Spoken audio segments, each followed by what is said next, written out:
कल हम most of modern physics खत्म कर देंगे। फिर जो है परसों से आई थिंक फ्राइडे को क्लास है, फिर हमारी फ्राइडे को हम लोग सेमीकंडक्टर शुरू कर देंगे।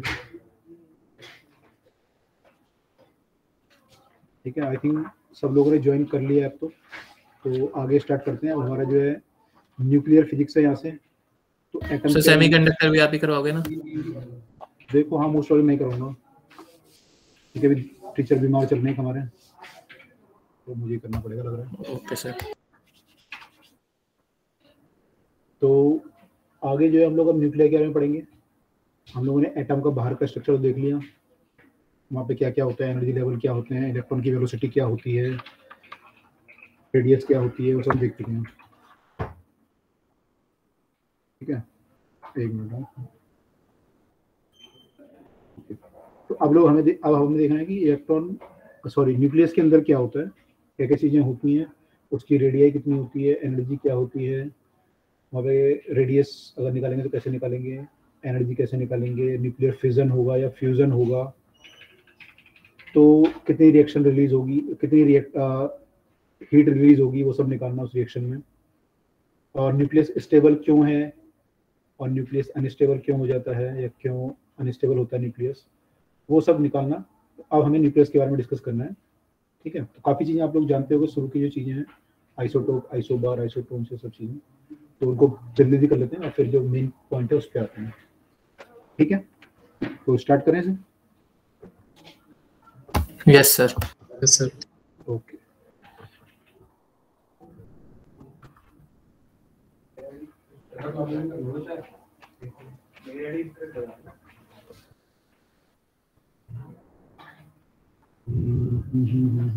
स्क्रीन विजिबल है आप लोगों को? Yes sir. Yes sir.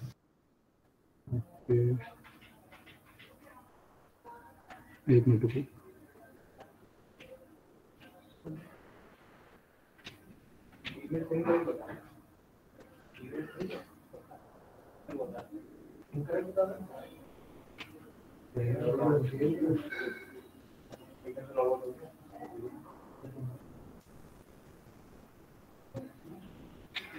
आपने एएमयू वगैरह पढ़ा हुआ है? एएमयू कितने ग्राम होते हैं, किलोग्राम में कितना होता है पता है?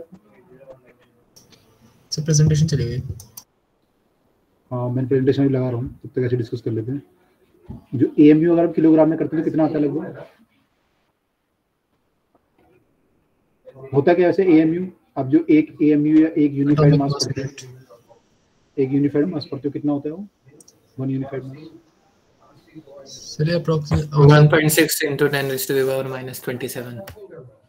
प्रोटॉन के मास के बराबर। इसके प्रोटॉन के मास, किसके मास के बराबर? प्रोटॉन। अच्छा, वैसे होता क्या, डेफिनेशन क्या होती है? सर इसकी डेफिनेशन कार्बन एटम से आती है। कार्बन एटम, C12 जो आइसोटोप होता है कार्बन का, उसका yes sir 1/12 of the mass लेते हैं हम लोग C12 के। Yes sir. ओके,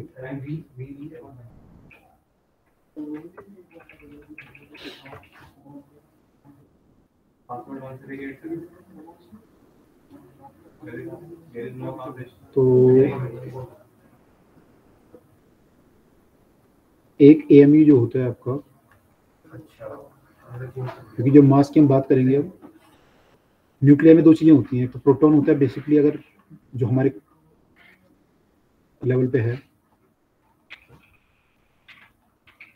और एक न्यूट्रॉन होता है। उसके अलावा और पार्टिकल भी होते हैं, कई सारे सब एटॉमिक पार्टिकल होते हैं, लेकिन अभी हमें पता है कि हमें दो चीज़ें पता ही है हमें, एक प्रोटॉन होता है, एक न्यूट्रॉन होता है।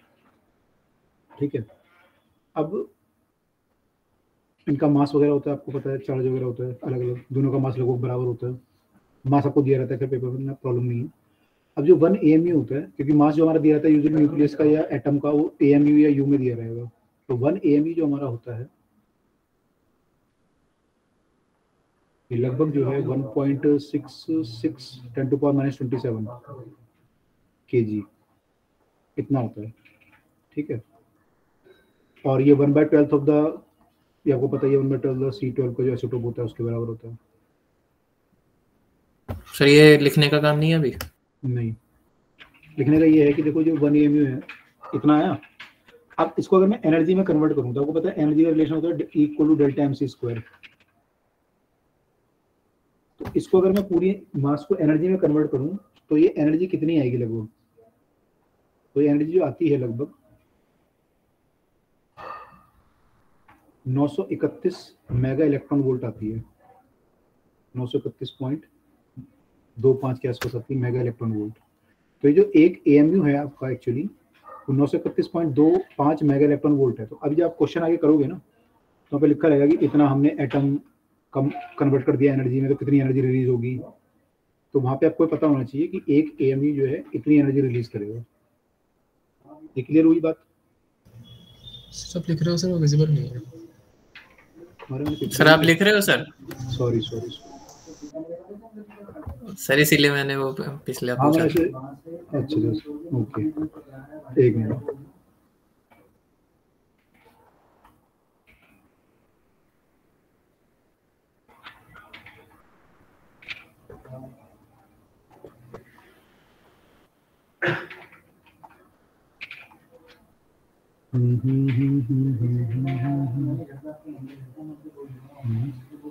कहाँ चलेगी PPT?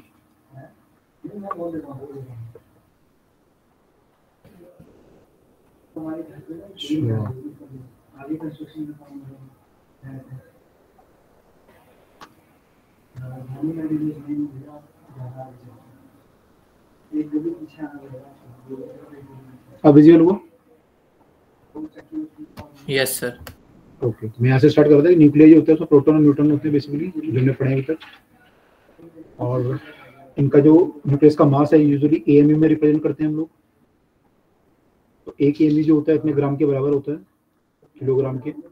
और इसको अगर हम एनर्जी में रिप्रेजेंट करें तो equal to delta MC square अगर यूज करें, उसकी जो एनर्जी आती है लगभग 931.25 मेगा इलेक्ट्रॉन वोल्ट आती है एक U की। तो अगर एक आपका न्यूक्लियस एनर्जी में कन्वर्ट होगा जिसका मास 1 AMU हो तो इतनी एनर्जी आपकी रिलीज होगी। ठीक है, ये क्लियर हुआ यहाँ तक? Yes sir. ओके। एक इलेक्ट्रॉन जो होता है, कई बार इलेक्ट्रॉन का ही मास हमें लेना पड़ता है। तो इलेक्ट्रॉन का जो मास है वो जब एनर्जी में कन्वर्ट होता है तो जो इलेक्ट्रॉन का मास होता है कितना होता है? 9.1 into 10⁻31 kgs। Correct.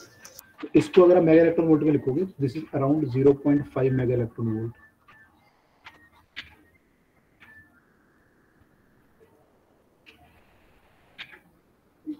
Mass of 1 electron अगर आप लोगे तो इतना होगा और वो इतना मेगा इलेक्ट्रॉन वोल्ट होगा। तो जब आप रिएक्शंस वगैरह करोगे तो वहाँ पे left hand side right hand side के आपके मास AMU में आएंगे, उनको माइनस करेंगे हम लोग, और फिर जो मास आएगा उसको फिर हम MC स्क्वायर से मल्टीप्लाई मैंने C स्क्वायर से मल्टीप्लाई करेंगे तो इतना मेगा इलेक्ट्रॉन वोल्ट आ जाएगा। तो ऐसे क्वेश्चन हम लोग कर सकते हैं। ठीक है, अब जो न्यूक्लियस है उसकी बारे में ये पहले बोला गया कि भाई हमें ये पता था कि न्यूक्लियस जो है कुल मिला के जो एटम है वो न्यूट्रल है। तो ये डिस्कस किया गया कि भाई कौन कहाँ पे रहता है इलेक्ट्रॉन। बाद में पता चला, रदरफोर्ड ने एक्सपेरिमेंट किया तो पता चला कि यार न्यूक्लियस भी है कुछ बीच में। तो माना गया कि सब जो है बराबर डिस्ट्रीब्यूट है इलेक्ट्रॉन और प्रोटॉन। फिर पता चला बीच में प्रोटॉन है। कई लोगों ने थ्योरी दी कि इलेक्ट्रॉन भी है कुछ बीच में। तो जो इलेक्ट्रॉन बीच में थ्योरी दी गई तो उसको फिर प्रोटॉन इलेक्ट्रॉन थ्योरी हाइपोथेसिस बोला गया, थ्योरी बोला गया। तो उसने बोला कि न्यूक्लियस के अंदर प्रोटॉन भी है और इलेक्ट्रॉन भी है।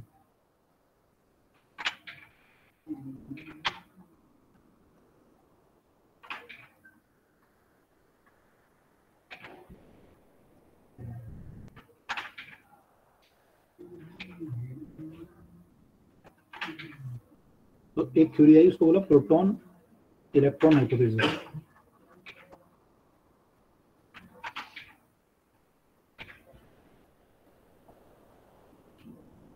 तो बोला कि न्यूक्लियस के अंदर दोनों चीजें हैं, प्रोटॉन भी हैं और इलेक्ट्रॉन भी हैं। लेकिन फिर बाद में पता चला कई सारी चीजें जब देखी गई तो प्रॉब्लम आई। एक तो प्रॉब्लम ये आई कि जब इलेक्ट्रॉन की अगर आप अनसर्टेनिटी प्रिंसिपल लगाओगे और इलेक्ट्रॉन की जो एनर्जी वगैरह उससे आएगी। आपने वो क्वेश्चन किया था इस बार जो टेस्ट में क्वेश्चन आया था अनसर्टेनिटी वाला? डेल कर लिया था सबने, फॉर्मूला देख लिया था तीनों? Yes sir. अच्छा, कितने बार कोई ऐसे तो इसने टेस्ट के बाद देखा हो टेलीग्राम ग्रुप में कि ये भी आया था एक फॉर्मूला? नहीं, मैंने बाद में देखा था, बाद में देखा था। पहले पता था, फॉर्मूला कर लिया। अच्छा, पता था, गुड। तो उसमें आपने देखा होगा एनर्जी वाला फॉर्मूला भी था हमारा, है ना? तो अगर आप एनर्जी वाला फॉर्मूला लगाओगे उसमें और इलेक्ट्रॉन की एनर्जी निकालने की कोशिश करोगे तो इलेक्ट्रॉन की एनर्जी बहुत ज़्यादा आएगी, है ना? उसका मास वास क्योंकि बहुत कम है, तो आप देखोगे उसकी एनर्जी बहुत ज़्यादा आएगी। तो वो पॉसिबल नहीं है उसको कि उसके अंदर रह पाए न्यूक्लियस के अंदर, है ना? और वैसे भी जो इसमें जो जब बीटा डिके वगैरह होता है, बीटा जब निकलता है पार्टिकल, बीटा माइनस पार्टिकल जो निकलता है जब न्यूक्लियस में डिके वगैरह होता है, बीटा माइनस एक बीटा डिके निकलता है, वो इलेक्ट्रॉन के बराबर मास होता है उसका, तो उसकी एनर्जी कम आती है, 2 से 3 मेगा इलेक्ट्रॉन वोल्ट। और जब आप इलेक्ट्रॉन की एनर्जी निकालते हो, अगर वो न्यूक्लियस के अंदर है तो उसकी एनर्जी आनी चाहिए कोई 20 से लेकर 200 मेगा इलेक्ट्रॉन वोल्ट। ये किसका यूज करके हमने निकाला है? डी ब्रोगली वेवलेंथ और हाइजेनबर्ग अनसर्टेनिटी वगैरह लगा के आप निकालोगे तो वहां से इतना आएगा आपको।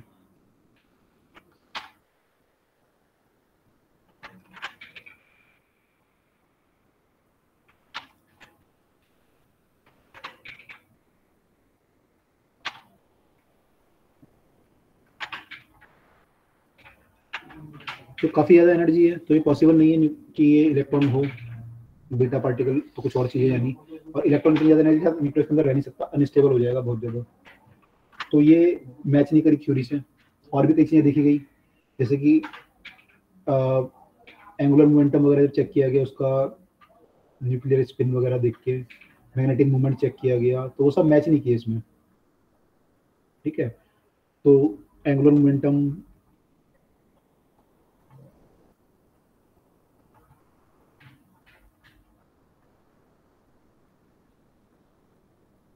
Magnetic movement,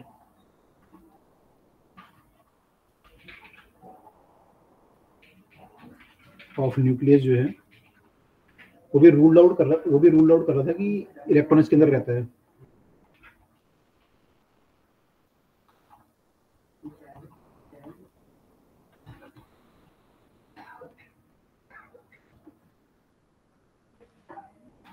possibility of electron inside it, तो वो भी जो है रूल आउट किया। इस बीच में जो है न्यूट्रॉन की डिस्कवरी हो गई।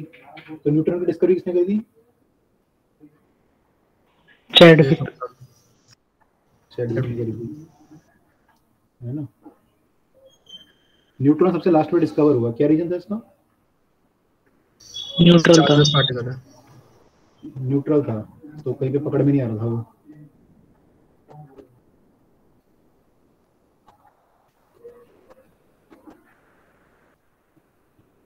तो इस बीच में न्यूट्रॉन की डिस्कवरी भी हो गई।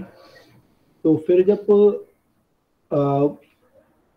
इस थ्योरी में जो है प्रोटॉन के साथ न्यूट्रॉन शामिल हो गया, तो फिर उसको साइंटिस्ट एक्सप्लेन कर पाए ढंग से कि न्यूक्लियस के अंदर जो है प्रोटॉन और न्यूट्रॉन रहते होंगे, और उससे उसके बाकी सब चीजें एक्सप्लेन हो पा रही थी।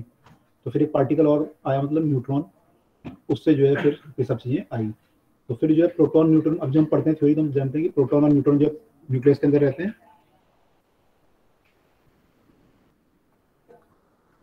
और इलेक्ट्रॉन इसके चारों तरफ घूमते हैं।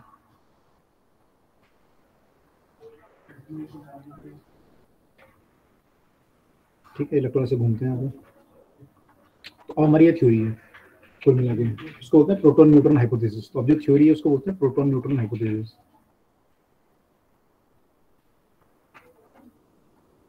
पहले थी प्रोटॉन इलेक्ट्रॉन। प्रोटॉन इलेक्ट्रॉन का जो प्रॉब्लम था आपको समझ गए होंगे, उसकी एक तो एनर्जी उसको जस्टिफाई नहीं कर पा रही थी, और दूसरा जो बाकी थे मैग्नेटिक मोमेंट और एंगुलर मोमेंटम एल और म्यू, वो जो है जस्टिफाई नहीं कर पा रहे थे आपस में, ठीक है?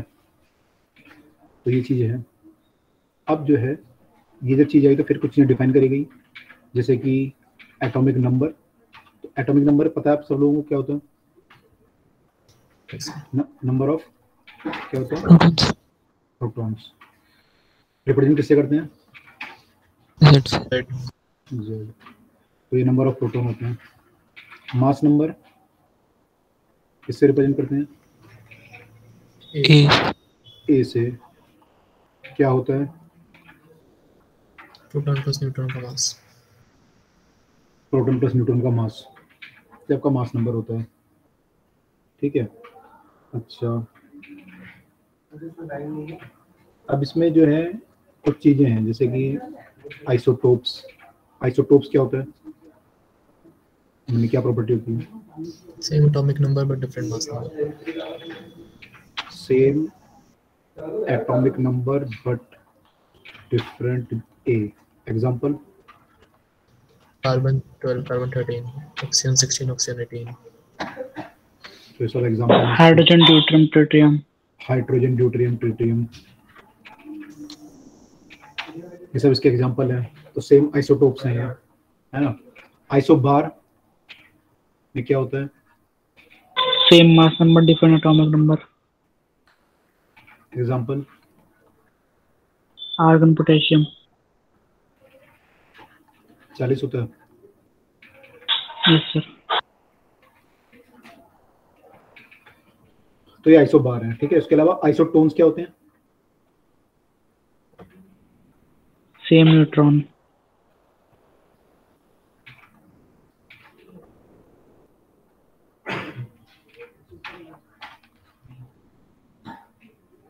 सेम नंबर ऑफ न्यूट्रॉन्स, मतलब इसमें a माइनस जेड जो है वो कांस्टेंट सेम होता है, ठीक है। जैसे हम एग्जांपल देखें तो 17 क्लोरीन, 37 और 19 पोटेशियम, 39। इसमें अगर हम देखें तो 37 माइनस 17 न्यूट्रॉन है, और इसमें देखें तो यानी 20 न्यूट्रॉन है, और इसमें भी 20 है। दोनों में 20 नंबर ऑफ न्यूट्रॉन है, तो दोनों को बोलेंगे दोनों कैसी स्पीसीज है, दोनों आर आइसोटोनिक स्पीसीज, दोनों आइसोटोन्स हैं, ठीक है। तो आई थिंक इसमें तो किसी को डाउट नहीं होगा, सब पढ़ के आ चुके हैं ऑलरेडी, ठीक है। आगे चले। Last slide. Last slide. Yes sir. Okay,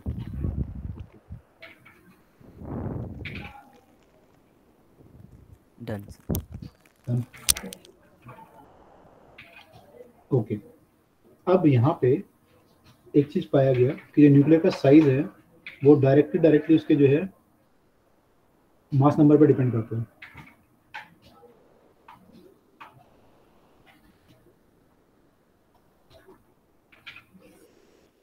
तो न्यूक्लियस का जो रेडियाई है, या मैं वॉल्यूम अगर बोलूँ, उसका वॉल्यूम जो है इट इज प्रोपोर्शनल टू ए होता है, ठीक है। तो आर अगर मैं निकालूँ उसका, तो आर क्या होगा, प्रोपोर्शनल टू ए की पावर 1/3 हो जाएगा,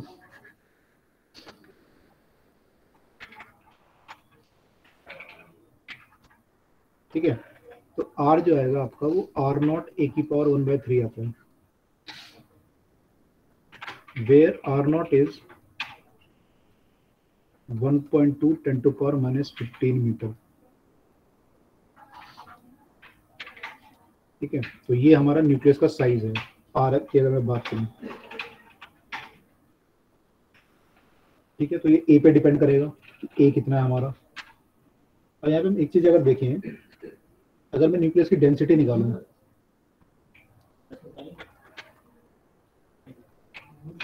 तो ये सबके लिए कांस्टेंट आती है, मतलब डिफरेंट एलिमेंट के लिए कांस्टेंट आती है। कैसे? ये होती है मास बाय वॉल्यूम। अब मास आपका कितना होता है, ए के प्रोपोर्शन में आएगा, मास होगा आपका। वॉल्यूम क्या आएगा, 4/3 पाई आर क्यूब। अब वॉल्यूम जो प्रोपोर्शनल टू ए है आपके,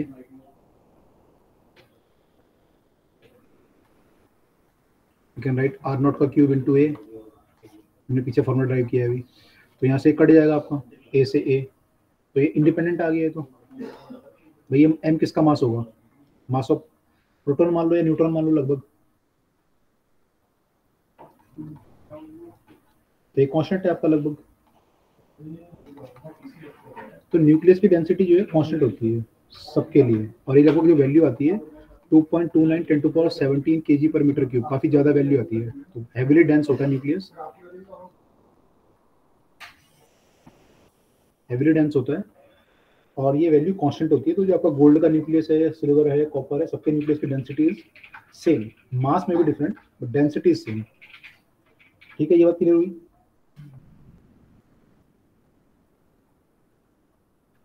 यस सर। ओके, तो यहाँ पे इसी कंसेप्ट पर बेस 2 क्वेश्चन है, पहले वो कर लेते हैं फिर आगे बढ़ते हैं।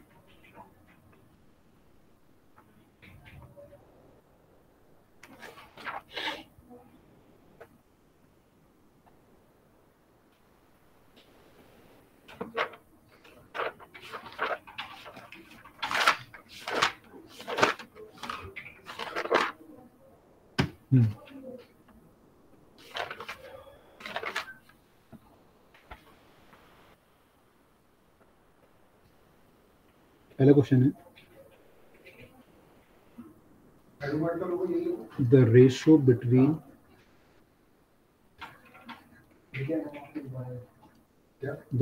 बिटवीन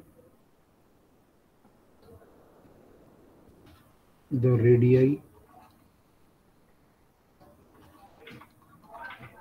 of nuclei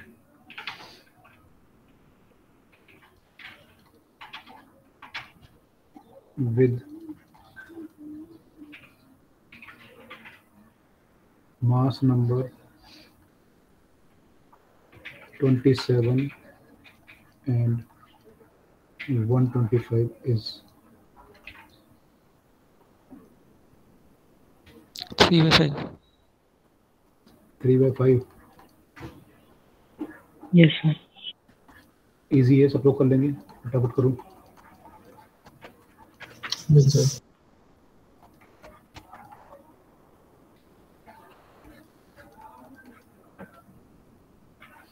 एक ही पावर 1/3 करना है हमें।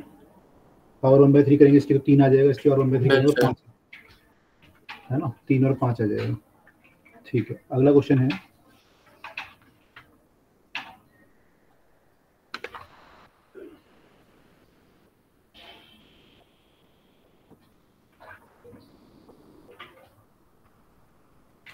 वाला क्लियर है सबको, किसी को डाउट तो नहीं है? अगला क्वेश्चन है हमारा nucleus ruptures into 2 nuclear parts which have their velocity ratio equal to 2:1. What will be the ratio of their nuclear size, that is nuclear radius?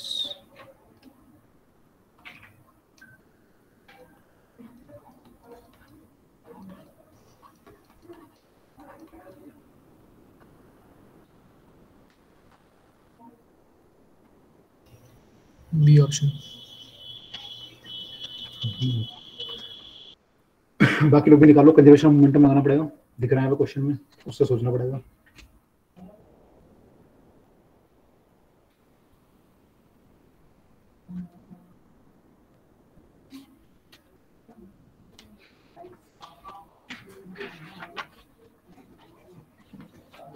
तो मैं आंसर चेक करता हूँ।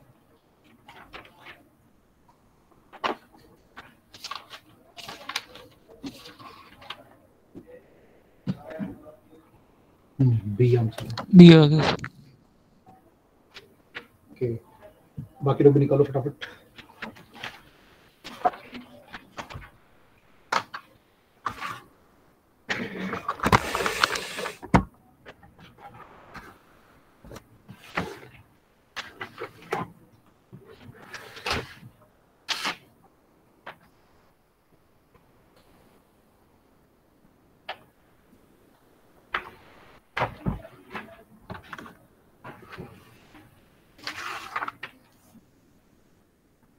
आया सबका आंसर?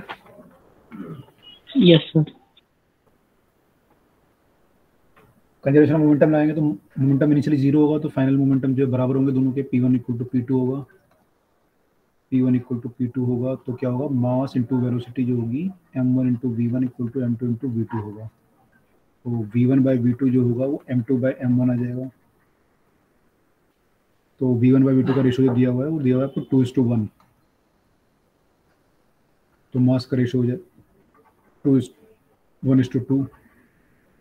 ठीक है, आपको रेडियस बतानी है तो आपको पता है ये ए आ गया आपका। मास क्या होता है, ए होता है। ए और आर में रिलेशन चाहिए। ठीक है, तो प्रोपोर्शन हो जाएगा आपका आर के क्यूब के, है ना। आर जो था कि आपका क्या था, आर नॉट ए की पावर था ना 1/3। तो ए जो होगा प्रोपोर्शनल टू आर क्यूब होगा। मास, ये भी मास है, तो ये आपका प्रोपोर्शनल टू आर की क्यूब हो जाएगा। तो R2 का क्यूब बाय R1 का क्यूब ये है। तो यहाँ से अगर आप निकालोगे तो R2 बाय R1 जो आएगा वो 2 की पावर 1/3:1 आएगा, लेकिन आपको निकालना है R1 बाय R2। तो ये आ जाएगा 1:2 की पावर 1/3। ठीक है, क्लियर हुआ सबको? Yes yes sir. तो इसमें मल्टीपल कंसेप्ट इन्वॉल्व थे, तो ऐसे आपको निकालना था। ठीक है, अब आगे मूव करते हैं। अगला क्या है, क्वेश्चन है।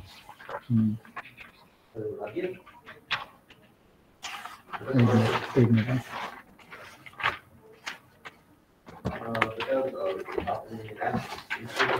क्वेश्चन नहीं, क्वेश्चन हो गया हमारा।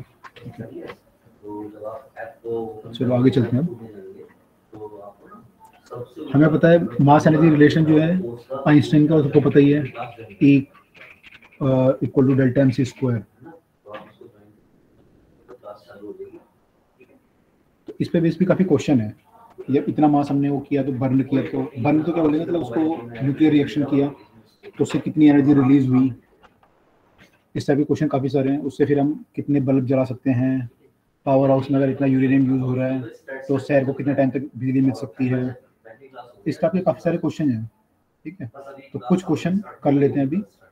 और ये जो मास है आपका, ये किलोग्राम में भी हो सकता है, AMU में भी हो सकता है। तो अगर किलोग्राम में होगा तो डायरेक्ट आपका आंसर जो आएगा जूल में आएगा, अगर आप C² से मल्टीप्लाई करोगे तो, है ना। और अगर मास आपका AMU वगैरह में होगा तो मेगा इलेक्ट्रॉन वोल्ट में आंसर आएगा। ठीक है, तो काफी ये जो वैल्यू होती है ना काफी ज्यादा आती है। मान लो मेरे पे चलो क्वेश्चन करेंगे तो आपको क्लियर हो जाएगा। अगर ऐसा मान लो मेरे पे 1 किलो मास है, 1 किलो यूरेनियम है मान लो, और ये पूरा मैं अगर वो करता हूँ कन्वर्ट, पता है वो कितनी एनर्जी रिलीज होगी इसके इक्विवेलेंट? 9 to 10⁻16 कितनी हो जाएगी? तो काफी ज्यादा एनर्जी है।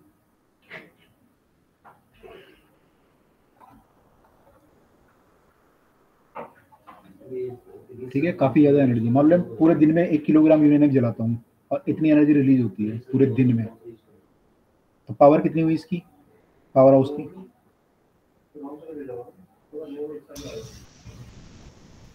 कितनी हो जाएगी?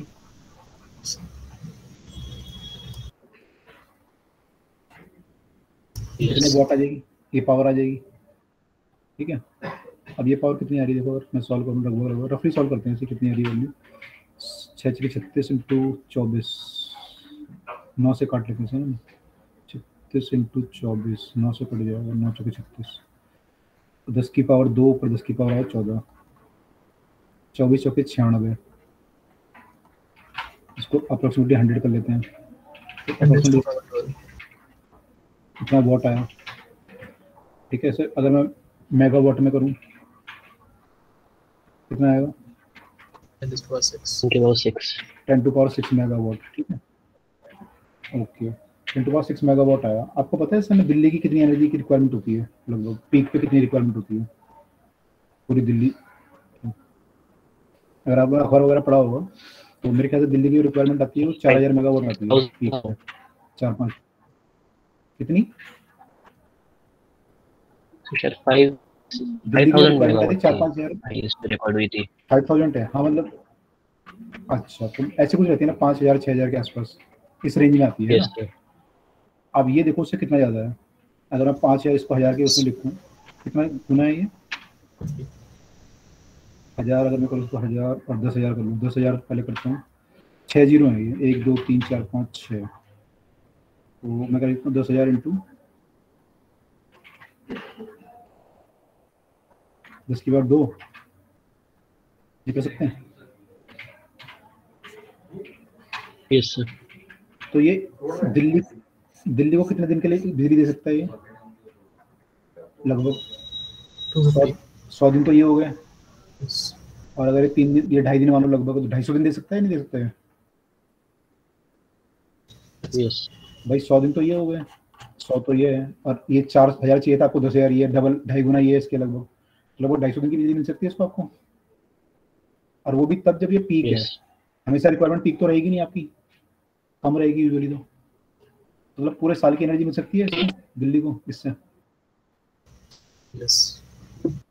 तो ये इतनी ज़्यादा एनर्जी है इसमें कि ये 1 किलोग्राम का जो सब्सटेंस है, ये पूरी दिल्ली सिटी को जो है 1 साल तक का एनर्जी दे सकता है, इतनी एनर्जी होती है इसमें। ठीक है, तो काफ़ी ज़्यादा वो होता है। हालांकि जब रिएक्शन होती है तो पूरे का पूरा कन्वर्ट नहीं होता, कुछ पार्ट कन्वर्ट होता है, लेकिन अगर 1 किलोग्राम पार्ट कन्वर्ट हो जाए तो इतनी एनर्जी मिल सकती है आपको पूरे साल के लिए। दैट्स वाई जो न्यूक्लियर बॉम्ब वगैरह होते हैं बहुत ज़्यादा डेंजरस होते हैं, क्योंकि काफ़ी ज़्यादा एनर्जी प्रोड्यूस करते हैं। आई थिंक आपको आइडिया आ गया होगा थोड़ा सा। Yes. आप है ना, आपके जो डैम है, आपने जो डैम देखेंगे आपके भाखड़ा नागल है, ऐसे उसके पता है वो कितनी मेगावाट का है? वो आपके आसपास से भाखड़ा नागल है, टिहरी डैम है, ये लगभग 2000 मेगावाट के आसपास है। ये कितना, 3000 है? That's an idea. Yeah. हाँ, 2000 के आसपास, मतलब 2-3 हज़ार होंगे, 1000 होगा, 2000-3000 ऐसे हैं ये। 2400 मेगावाट ऐसे कुछ है लगभग, कोई तो ये इतने मेगावाट के हैं। और यहाँ देख रहे हो आप कितनी ज़्यादा एनर्जी रिलीज हो रही है इससे।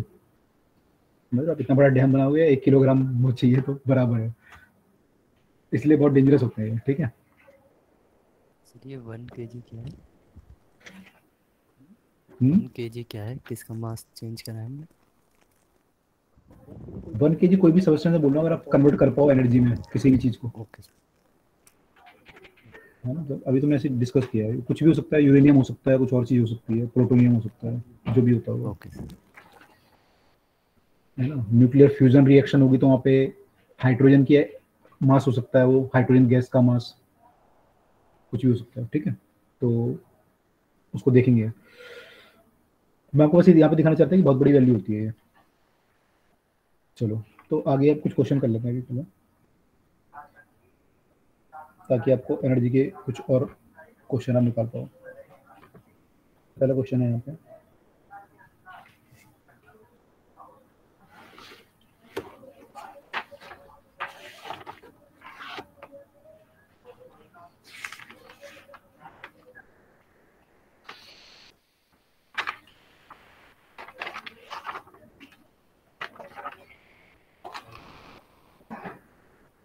पहला क्वेश्चन है हमारा।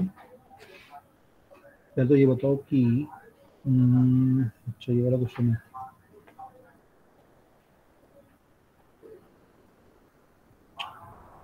एटॉमिक नंबर, मास नंबर पे पहले क्वेश्चन है, कुछ वो कर लेते हैं। पहला क्वेश्चन है कि दिस रिएक्शन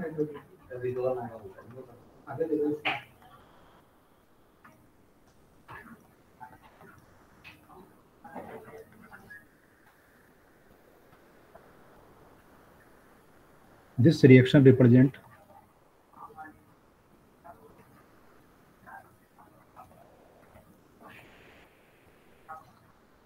represents, क्या रिप्रेजेंट करती है? गामा डीके,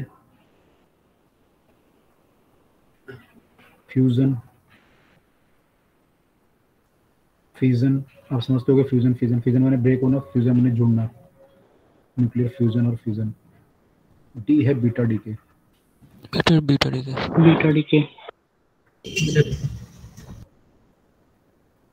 बीटा डीके हो रहा है ये। तो बीटा डीके की क्या प्रॉपर्टी होती है, कैसे पता लगा आपने बीटा डीके हो रहा है? मास नंबर सेम है, प्रोटॉन बढ़ गया एक। प्रोटॉन बढ़ गया और मास नंबर सेम है, तो जब आपका जो है यानी क्या हुआ, इसका न्यूट्रॉन जो है प्रोटॉन में कन्वर्ट हुआ होगा, तो प्लस एक बीटा पार्टिकल बना होगा। तो इसका मास, इसका तो चार्ज 0 था, इसका चार्ज +1 है, बीटा का -1 होता है। ठीक है, तो मास इसमें बीटा में जो है मास नहीं होता, मास में लगभग कम होता है, इलेक्ट्रॉन के बराबर होता है, लेकिन चार्ज इसका -1 होता है। यूजुअली दो तरह के होते हैं, बीटा प्लस और बीटा माइनस। तो ये बीटा माइनस है सर, ये बीटा माइनस है। तो बीटा माइनस जो है यहाँ पे -1 चार्ज आपका आया, तो चार्ज तो न्यूट्रल रहा आपका, इक्वेशन बैलेंस हो गई, मास बराबर है दोनों तरफ, चार्ज ये है आपका। ठीक है, तो ये रिएक्शन हुई होगी यहाँ पे, तो यानी ये बीटा डीके को शो कर रहा है। तो जब ये वाली रिएक्शन होगी आपकी, तो नंबर ऑफ प्रोटॉन बढ़ जाएंगे आपके। तो पहले आपके जो प्रोटॉन थे वो Z थे, अब Z+1 हो गया, और न्यूट्रॉन क्या हो जाएंगे, अब कम हो जाएंगे।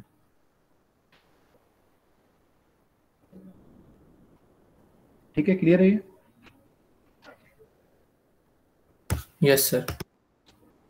ओके, अच्छा, नंबर ऑफ प्रोटॉन बढ़ेंगे तो स्टेबल होगा, अनस्टेबल होगा न्यूक्लियस?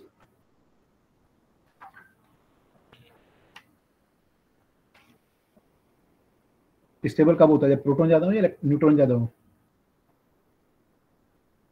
उनका रेशियो 1 न्यूट्रॉन। के बराबर या उससे थोड़ा कम है। 1 है, लेकिन जब आप हायर उस पर जाएंगे तो स्टेबिलिटी जो होता है वो ऊपर की तरफ जाता है ना, न्यूट्रॉन ज्यादा होते हैं। जो आप हैवी न्यूक्लियस देखोगे तो उनमें न्यूट्रॉन ज्यादा होते हैं। Yes, sir. सर, ज्यादा बाइंडिंग एनर्जी चाहिए प्रोटॉन के रिपल्शन को ओवरकम करने के लिए। बिल्कुल, अगर प्रोटॉन बढ़ेंगे तो रिपल्शन बढ़ेगा, और अगर न्यूट्रॉन बढ़ेंगे तो क्या होगा, बाइंडिंग एनर्जी बढ़ेगी। बाइंडिंग एनर्जी पढ़ेंगे हम लोग।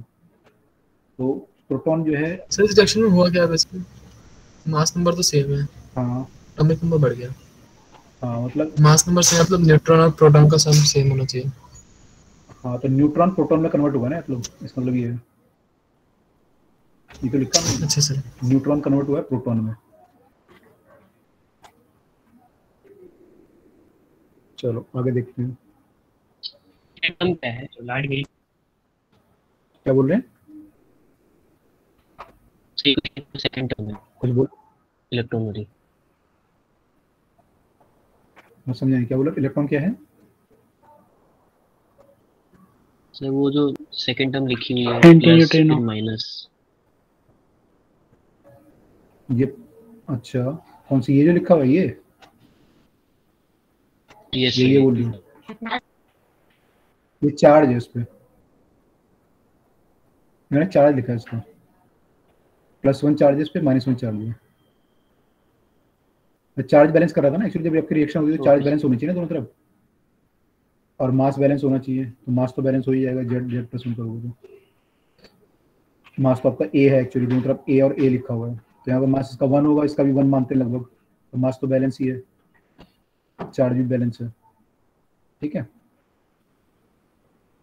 ये है। अच्छा, अगला क्वेश्चन है हमारा, सिमिलरली अलग हो। अगला क्वेश्चन है कि इस रिएक्शन में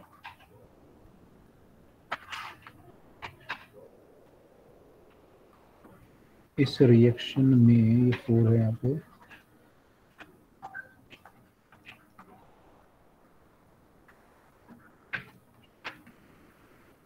इसमें A क्या डिनोट करता है, electron, positron, proton, neutron. Sir, जो आपने स्क्रिप्ट में ए लिखा और ये अलग से ए लिखा, वो दोनों सेम है?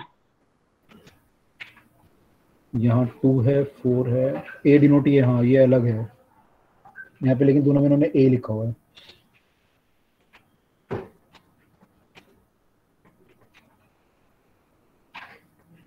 अलग होगा, लेकिन ये एटम है, वो मास उसका वो। और सर, एक्स का वो प्रोटॉन Z है या 2? तो ए प्रोटॉन होगा। Z लिखा हुआ है यहाँ पे, ये Z है और ये Z+2 है। A क्या होगा, न्यूट्रॉन हो सकता है। प्रोटॉन, तो electron with sir, positive neutron. Electron, neutron neutron. यार होगा। एक बताओ, सब तुम सब लग रहा आंसर बता रहे हो। सर सर न्यूट्रॉन एक होगा। पॉजिटिव चार्ज होगा। सर, भाई मास तो उसका क्या आ रहा है, 2, यहाँ पे 2 है, यहाँ पे Z है, और यहाँ Z+2 ये ऑलरेडी आ चुका है, तो उसका मास तो 0 होगा, तो प्रोटॉन न्यूट्रॉन तो हो नहीं सकता ये। फिर पॉजिटिव चार्ज होगा। सॉरी मास नहीं है, वो है इसका ये तो चार्ज atomic number हो गया। मास देखो सर, ये हाँ सर नीचे तो एटॉमिक नंबर होता है। नंबर है ये। मास देखें इसका तो ये है, ये A+, सॉरी ये A था, मास इसका 1 ये होगा। 4 था, ये A+3 था, तो ये 1 आना चाहिए। तो इसका मास तो 1 है और चार्ज इस पे है नहीं, प्रोटॉन तो नहीं है ये, तो क्या है ये? न्यूट्रॉन। न्यूट्रॉन। न्यूट्रॉन। न्यूट्रॉन होना चाहिए बिल्कुल।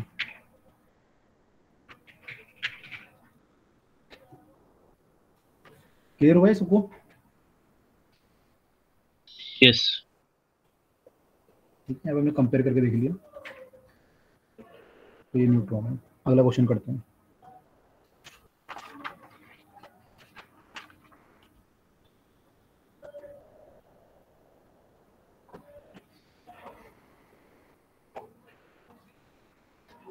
The number of beta particles,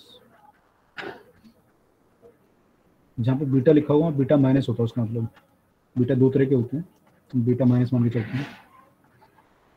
number of beta particles emitted by a radio active substance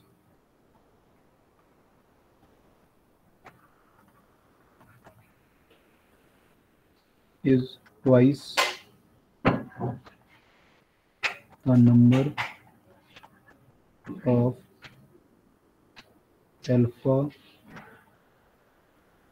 particles emitted by it. The resulting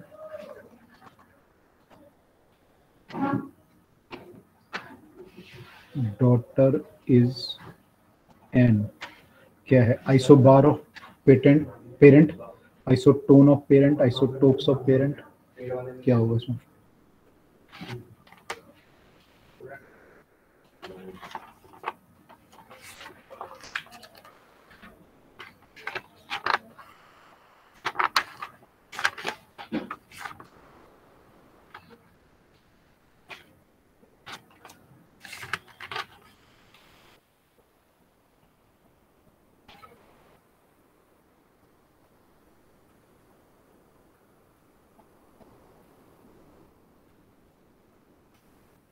isobar, isotope, isotone.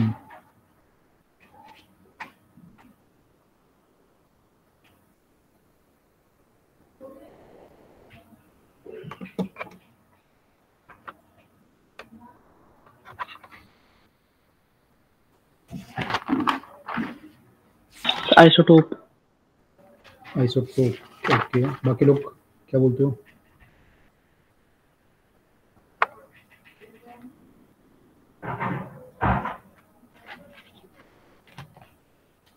Number of beta particle emitted by the radioactive substance is twice the number of alpha particles.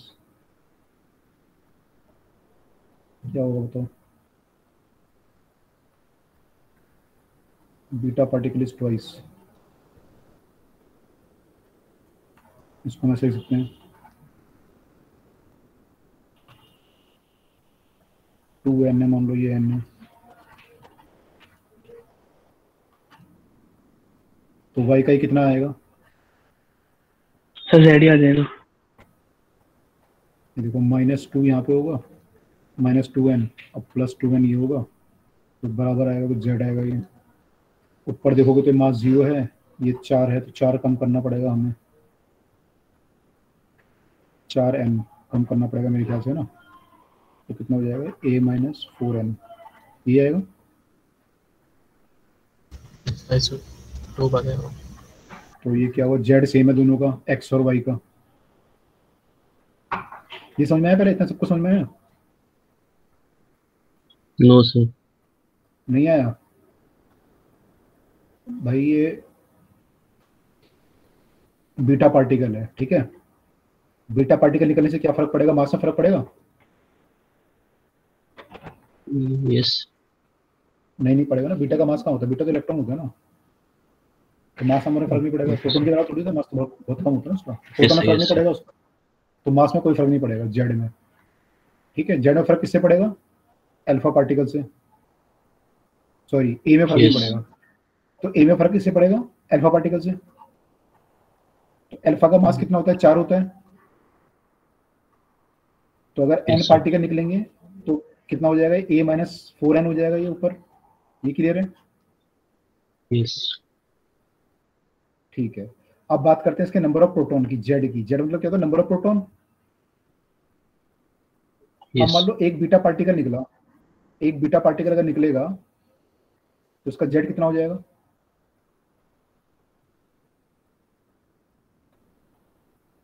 अगर एक electron निकल गया, मान लो पहले 20 proton तो थे, Z minus minus होगा plus होगा? एक इलेक्ट्रॉन अगर निकल गया तो प्लस होगा ना। मान लो पहले 20 प्रोटॉन थे और 22 न्यूट्रॉन थे। अब तो एक बीटा पार्टिकल निकल जाएगा तो 21 हो जाएंगे प्रोटॉन, न्यूट्रॉन हो जाएंगे 21, तो एक बढ़ जाएगा। क्लियर हुआ ये? Yes. ठीक है।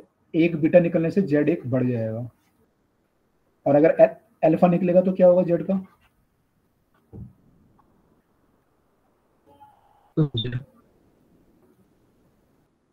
कम हो जाएगा। कितना? 2। भाई 2 है इसका प्रोटॉन में। Yes. इसमें 2 प्रोटॉन होते हैं ना, तो 2 कम हो जाएगा जेड का वैल्यू। अब वो क्या बोल रहा है कि बीटा पार्टिकल जो निकले हैं वो ट्वाइस निकले हैं, तो इससे एक बढ़ रहा है, इससे 2 घट रहे हैं। अब ये डबल निकले हैं, तो कुल मिला के क्या होगा effect?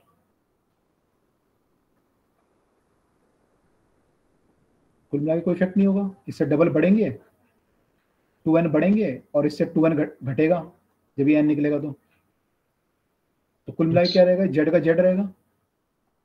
Yes, sir. Z same रहा हमारा, तो ये आपस में क्या हुए दोनों?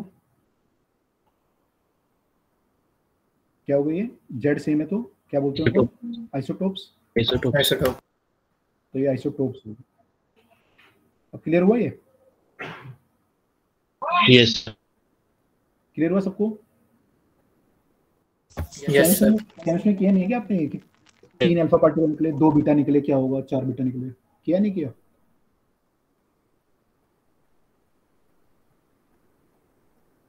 सर आया ना? सर ये बीटा पार्टिकल निकलने से 1 प्लस कैसे हो गया? क्या बोल रहे हो? आवाज कम आ रही है मुझे। सर ये बीटा पार्टिकल निकलने से 1 ऐड क्यों हो गया? क्योंकि बीटा पार्टिकल जो है माइनस चार्ज है। मतलब माइनस चार्ज कब हो सकता है भाई? अंदर तो माइनस चार्ज होता नहीं, न्यूक्लियस में तो क्या होते हैं? प्रोटॉन और न्यूट्रॉन। तो अगर इससे एक बीटा पार्टिकल माइनस चार्ज बाहर निकल रहा है, वो कैसे कैसे निकल सकता है कि एक न्यूट्रॉन आपका प्रोटॉन में कन्वर्ट हो गया हो? तभी निकल सकता है ना माइनस चार्ज बाहर। अगर एक न्यूट्रल पार्टिकल प्लस में कन्वर्ट हो जाए तो एक माइनस चार्ज बन सकता है।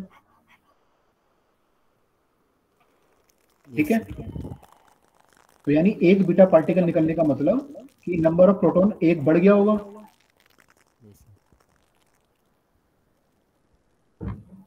ठीक है। तो अगर पहले 20 प्रोटॉन रहे होंगे तो अब 21 हो गए होंगे प्रोटॉन, तो एक बढ़ गया, जेड प्लस 1 हो गया होगा। ये बोल रहे हैं हम लोग। क्लियर हुआ?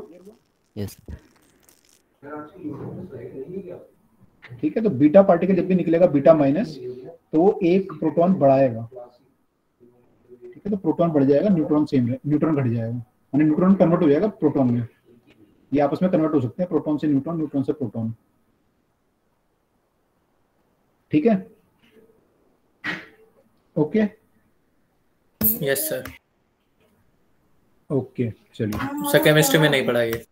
नहीं पढ़ा। अच्छा, पहले शायद न्यूक्लियर फिजिक्स थी, उसमें न्यूक्लियर केमिस्ट्री डिटेल में, आई डोंट नो अभी सिलेबस में है या नहीं है। ये केमिस्ट्री में इतना डिटेल भी नहीं पढ़ा। अच्छा चलो कोई बात नहीं। तो यहाँ पे चीज ध्यान रखना है। केमिकल काइनेटिक्स में है वो थोड़ा सा, बट ज्यादा नहीं है। Radio activity. ओके अच्छा चलो ठीक है। हम लोग अभी देखेंगे रेडियो एक्टिविटी, तो कल पढ़ेंगे हम लोग डिटेल में। तो अभी तो ये सर बस उसमें वही है रदरफोर्ड का जो था, n = n(e⁻λT) वाला। अच्छा, तो उसमें हाफ लाइफ वगैरह तो होगा ना? हाफ लाइफ वगैरह है नहीं? ये sir half life, average life वो सब है। First order second order. अच्छा चलो उसे हम कल करेंगे वो भी। अभी तो वैसे समझ लो कि अगर मैंने अल्फा पार्टिकल निकल रहा है तो क्या फर्क पड़ रहा है, बीटा पार्टिकल निकल रहा है तो क्या फर्क पड़ेगा। तो ये अभी समझ में आया सबको अल्फा बीटा पार्टिकल से क्या फर्क पड़ रहा है। जिनके डाउट तुमको क्लियर हुआ बीटा पार्टिकल। आई थिंक कल जब हम रेडियो एक्टिविटी करेंगे तो और क्वेश्चन कर लेंगे इसके। अभी एक और क्वेश्चन करते हैं पहले, ये भी सीखा ही है वैसे तो। इसमें है कि एक रिएक्शन है, देखो रिएक्शन को ऐसे भी लिखते हैं कई बार,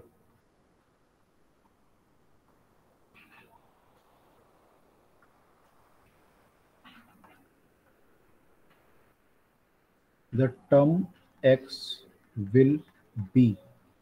अब देखो रिएक्शन का मतलब क्या है, जैसे लिखा हुआ है, इसका मतलब पता है किसी को क्या होता है इसका मतलब, ऐसे लिखते हैं तो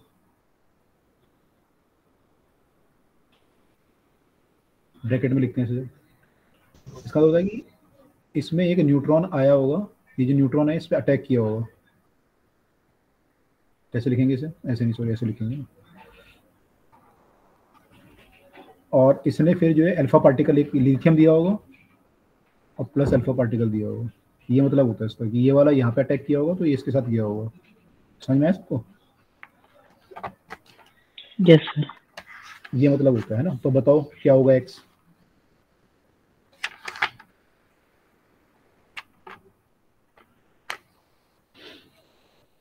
आंसर चेक करना भी। बोरोन। बोरोन कितना कितना, क्योंकि बोरोन है ऑप्शन में 3, नीचे और ऊपर बताओ क्या क्या आएगा। सर 10 और 5। 10 और 5, 5 और 10, 132 का आप ए बोल रहे हो। ठीक है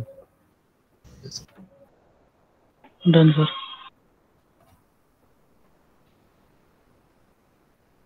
निकाल लेंगे सब लोग। ये 5 10 होगा, ये 3 और 2 5 है तो ये 5 होना चाहिए नीचे x में। यहाँ पर लेफ्ट हैंड साइड और राइट हैंड साइड बैलेंस होनी चाहिए ना, नंबर ऑफ प्रोटॉन बराबर होनी चाहिए दोनों तरफ और मास नंबर बराबर होना चाहिए। 3 और 2 5 और यहाँ पे देखें ऊपर मास में तो यहाँ पे 1 है, यहाँ पे 7 और 4 11, 11 में से 1 गया 10, तो 10 होना चाहिए तो ये 10 है यहाँ पे। तो आंसर हो जाएगा 5b10।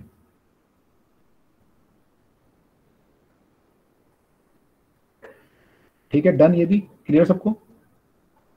Yes sir. ऐसे कई सारे क्वेश्चन हो सकते हैं तो आपको ये थोड़ा सा प्रैक्टिस करनी पड़ेगी। एक बार बताइए। भाई इसमें ये रिएक्शन समझ में आ गई, रिएक्शन में लिखी है ऐसे लिखेंगे समझ में। Yes sir. न्यूट्रॉन को 0 1 लिखेंगे क्योंकि न्यूट्रॉन मास नंबर तो सॉरी एटॉमिक नंबर कुछ होगा नहीं, इससे न्यूट्रॉन से कोई एटॉमिक नंबर में फर्क नहीं पड़ेगा ना, मास में फर्क पड़ेगा केवल Yes. न्यूट्रॉन। तो इसलिए इसके नीचे 0 लिखा है मैंने, क्योंकि नंबर ऑफ प्रोटॉन तो है नहीं इसमें, मास नंबर से मास है बस 1 तो ऊपर 1 लिख दिया। अब देखो मुझे दोनों तरफ बैलेंस करना, तो पहले मास बैलेंस करता हूँ। तो मान लो इसका मास यहाँ पे a है तो मैं क्या लिखूंगा a + 1 = 7 + 4 लिख सकता हूँ मैं। Yes. a + 1 7 + 4 तो a कितना आ गया 10। Yes. अब नीचे मैं नंबर ऑफ ये बैलेंस करता हूँ प्रोटॉन, तो यहाँ कितना है z, मान लो z है यहाँ पे 5. z + 0 = 3 + 2 z 5 आ गया, a 10 आ गया z 5 आ गया तो 5 10 हो गया। Yes sir, clear.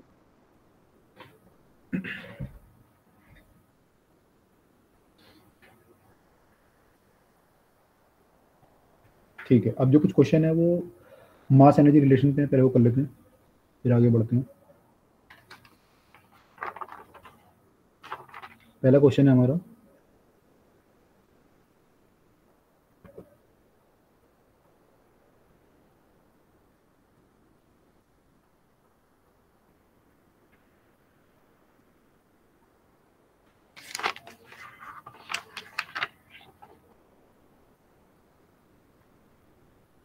लिखा है कि energy release in fusion of 1 kg of deuterium. तो ये तो निकाल लोगे 1 kg ड्यूटेरियम से सेम आएगा जो हमने ऊपर निकाला था, यस सर। Yes sir. है ना। तो चाहे ड्यूटेरियम हो न्यूक्लियरियम हो कुछ भी हो, 1 kg अगर है तो मास वही आएगा, सॉरी एनर्जी वही आएगी Δmc² से। तो ये तो आप कर सकते हो, तो इसको नहीं करते हम लोग, आगे चलते हैं अगले क्वेश्चन पे। तो उससे घबराना मत कि ड्यूटेरियम क्यों दे दिया या कुछ और दे दिया, तो 1 किलो मतलब 1 किलो है। ओके, अगला क्वेश्चन है when uranium 235 undergoes fission, 0.1% of its original mass is changed into energy.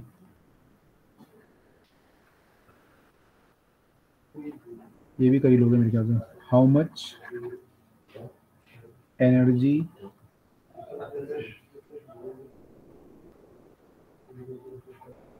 is released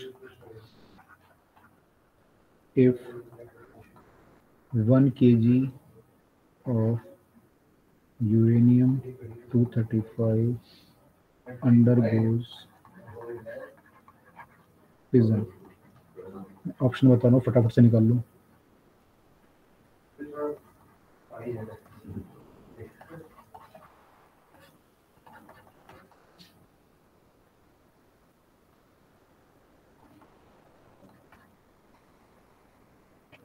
fourth option. B option.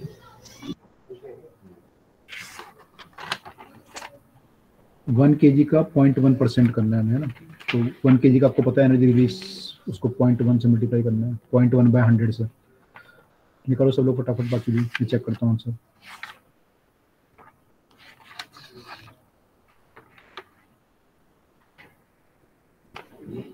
D answer आ रहा है इसका।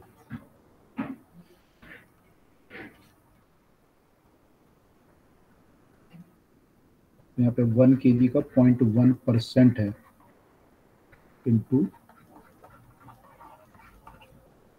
ये आ जाएगा, तो ये हो जाएगा 10 की पावर -3 हो जाएगा 0.1/100 इंटू 9 10 की पावर 16, 9 इंटू 10 की पावर -13 हो जाएगा प्लस का। ठीक है, तो डायरेक्ट ही है। तो सर अगर हम यूरेनियम को स्पीड दे देंगे या मोमेंटम दे देंगे तो और एनर्जी यूज होगी। हाँ, लेकिन बहुत ज़्यादा फर्क नहीं पड़ेगा ना, उससे कितना आप दे दोगे उसको, एनर्जी उसकी मेगा इलेक्ट्रॉन वोल्ट में होगी, तो बहुत ज़्यादा फर्क नहीं पड़ेगा उससे। 10⁻16 आएगा वो तो कुछ। और अगर मान लो नंबर ऑफ न्यूक्लियस से मल्टीप्लाई करोगे उसको, तो देखना पड़ेगा मतलब कितना आ रहा है। सर जो E equal to MC square होता है, इसका दूसरा टर्म भी तो होता है P स्क्वायर C स्क्वायर वाला, वहां से ज्यादा एनर्जी आ सकती है। आ सकती है, लेकिन कितना आएगा यहाँ पे अगर दोगे तुम तो मेगा इलेक्ट्रॉन वोल्ट। हाँ, आ सकती है। क्यू वैल्यू वो जब निकालेंगे तो देखेंगे उसको भी, वो क्वेश्चन भी आएंगे अभी आगे।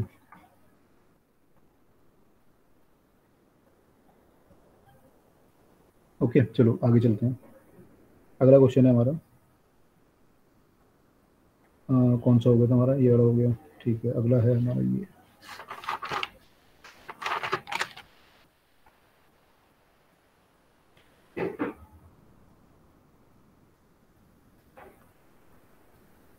The following fusion reaction takes place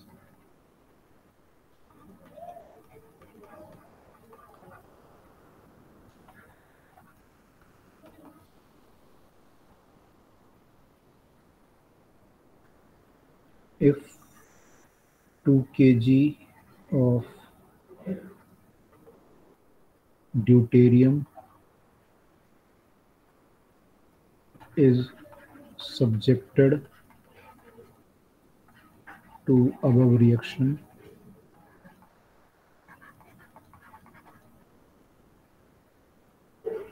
The energy released is used to light a 100-watt lamp.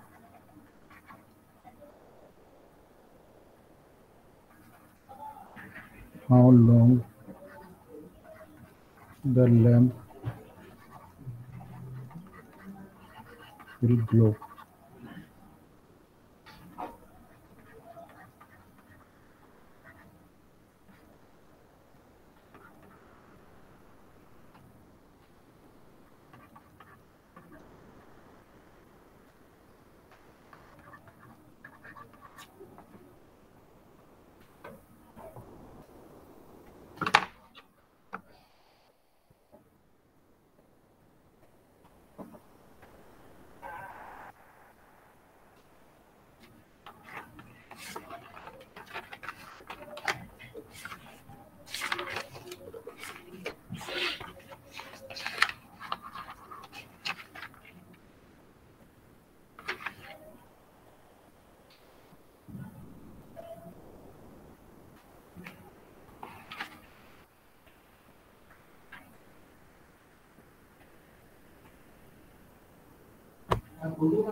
So answer D है इसका?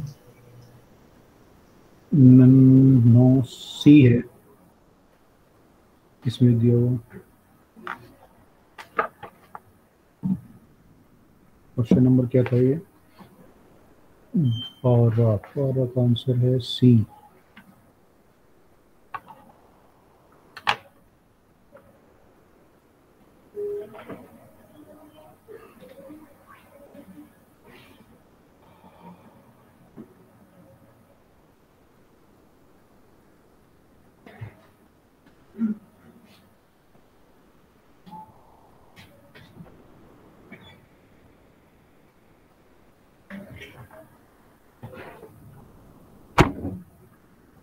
यहाँ पे अगर हम देखें तो 4 AMU जब हम यूज कर रहे हैं तब हमें मिल रहा है 3.27 मेगा इलेक्ट्रॉन वोल्ट, है ना। यहाँ से बनाना पड़ेगा relation. Done sir. Done. 4 AMU से इतना मिल रहा है ना, तो एक AMU से मिल जाएगा इतना, फिर 1 किलोग्राम, फिर 4 किलोग्राम, कितना किलोग्राम दिया है? 2 किलोग्राम। तो एक AMU से हमें मिलेगी इतनी एनर्जी।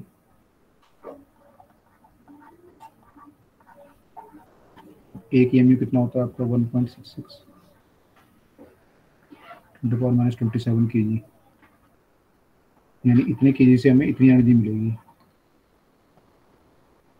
और इलेक्ट्रॉन वोल्ट जूल में कन्वर्ट कर लेते हैं क्योंकि आंसर आपको जूल में चाहिए। मेगा इलेक्ट्रॉन वोल्ट है 10⁻⁻13 हो जाएगा। कितनी एनर्जी आ रही है, तो 1 kg से कितनी एनर्जी मिलेगी हमें?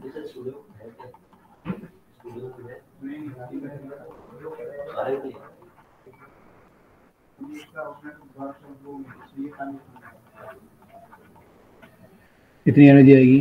2 kg से इसका डबल आएगी। यूनिटी मेथड है पूरा, और मोल कंसेप्ट आपकी क्लियर होनी चाहिए बिल्कुल। 3.27 डिवाइड बाय 4 इंटू, ये तो काट लेंगे 1.6 काट ही लो तो 10 के बाद 14 बचेगा ऊपर। 2 ले लिया मैंने, 2 से मल्टीप्लाई करना पड़ेगा। 2 से मल्टीप्लाई नहीं किया अभी, 2 से मल्टीप्लाई कर लेंगे। कितनी एनर्जी मिलेगी? अब आपको जलाना है 100 वोट का बल्ब, तो उस पर एनर्जी जो होगी पावर इंटू टाइम होती है। पावर इंटू टाइम आपकी कितनी होनी चाहिए? पावर है 100 वोट, टाइम कितना लगेगा? इतने सेकंड लगेंगे, सेकंड में आएगा आंसर।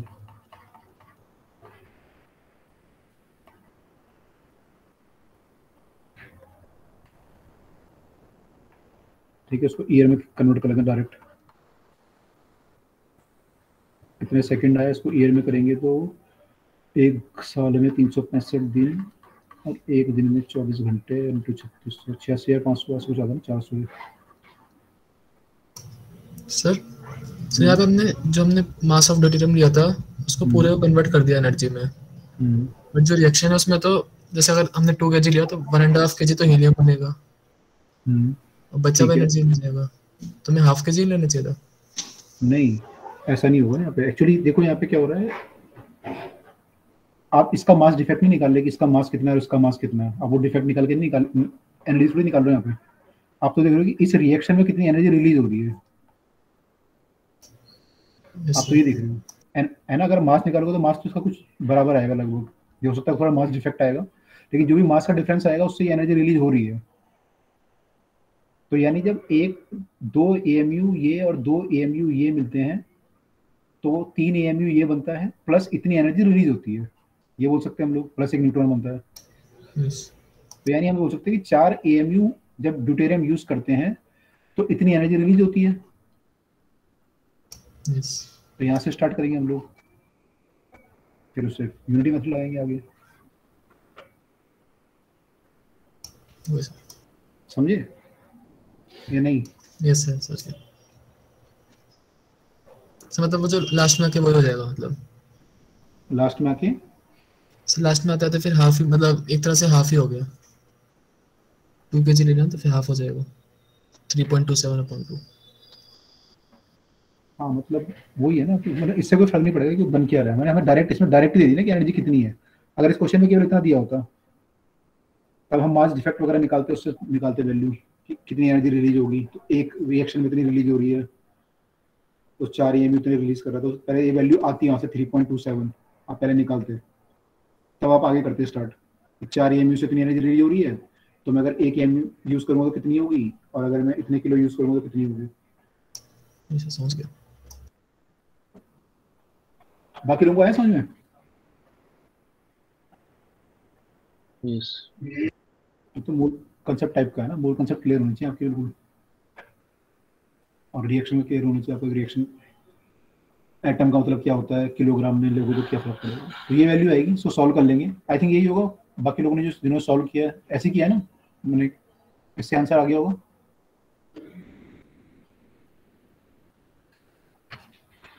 Yes sir. अच्छा ठीक है, तो आप लोग सॉल्व कर लीजिएगा तो ये आंसर आएगा। तो प्रैक्टिस कर लेना यार, बहुत जरूरी है चीजें।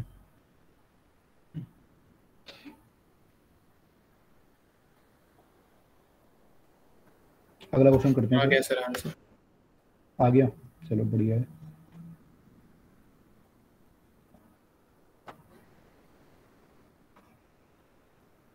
अगला क्वेश्चन है हमारा कि क्या है, ये है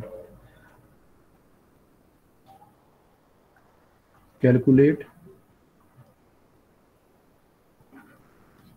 the neutron separation energy from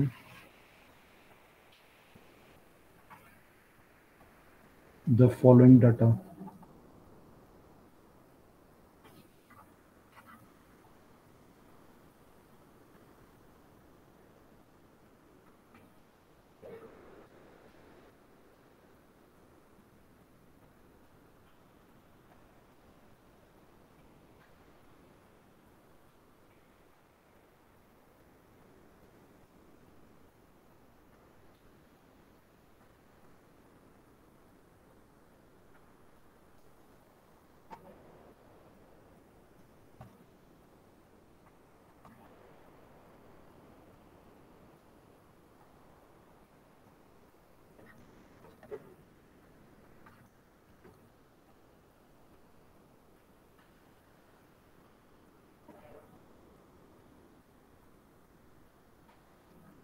तो न्यूट्रॉन सेपरेशन एनर्जी हमें पता नहीं क्या होता है, लेकिन इसको देख के लग रहा है कि जो रिएक्शन होगी उसमें न्यूट्रॉन निकलेगा बाहर, तो वो रिएक्शन लिखो पहले और फिर देखो कि मास में कितना फर्क पड़ रहा है, वहां से फिर रिलेशन बनाने की कोशिश करो।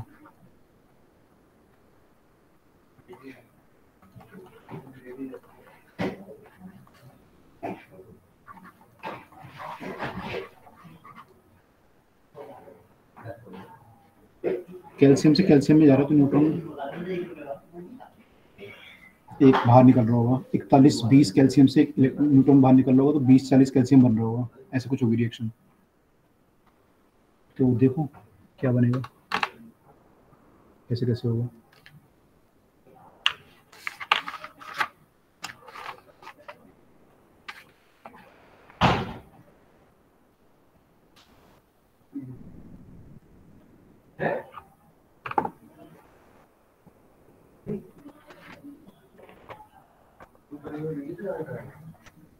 मुझे दिख रहा है यहाँ पे ऐसे कुछ हो रहा होगा।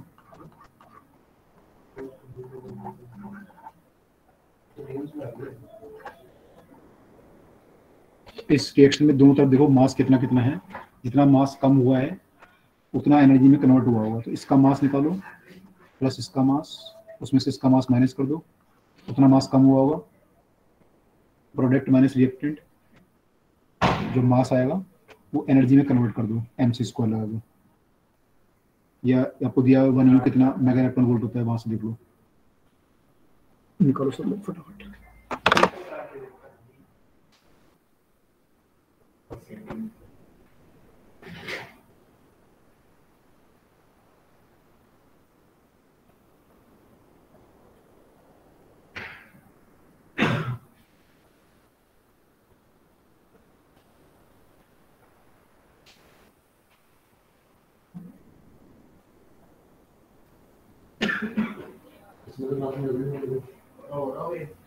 Second option, second option eight का B, correct, second option is correct. 8.36 mega electron volt आएगा।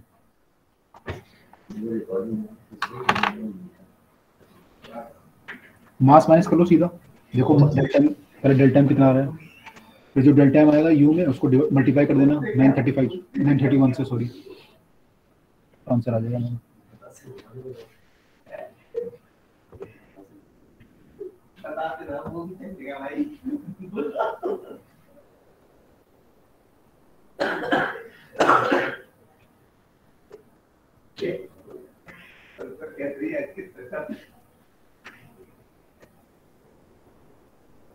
Second option, second option, okay.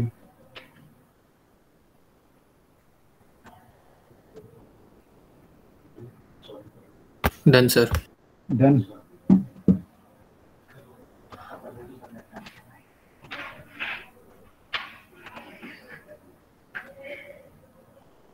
तो आगे सबका आंसर, पहले मास डिफेक्ट निकाला होगा सबने, मास कितना कम हुआ है मतलब, ठीक है, और फिर उससे इसका मास प्लस इसका मास निकालोगे ऐड करके, और फिर उसको माइनस करोगे इसके मास से, तो डेल्टा टाइम आ जाएगा, फिर इससे मल्टीप्लाई करोगे तो एनर्जी आ जाएगी।